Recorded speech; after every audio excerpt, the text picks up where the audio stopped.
বাংলার মাটিতে তাওহীদ সুন্নাহর দাওয়া নবী রাসূলের দাওয়াতকে আমরা ছড়িয়ে দেব। সর্বশেষ একটা কথা বলে আমরা আলোচনা করতে চাই।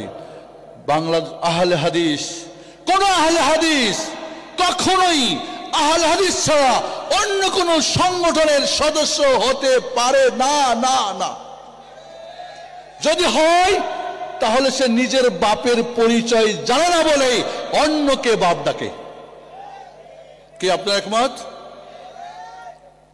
খবরদার, আজ আমাদের ভিতরে অনেকেই ঢুকে যাচ্ছে, বিভিন্ন দল মত সবাই ঢুকে পড়ে আমাদের ঘর নষ্ট করছে। সাবধান, ঘরের শত্রুকে সাবধান, এরা আমাদের ঘরকে নষ্ট করে দিতে চায়, এটার সুযোগ দিবেন না।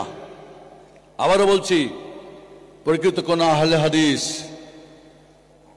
হাদিস ছাড়া অন্য কোন সংগঠন দল মত পথ করতে পারে না।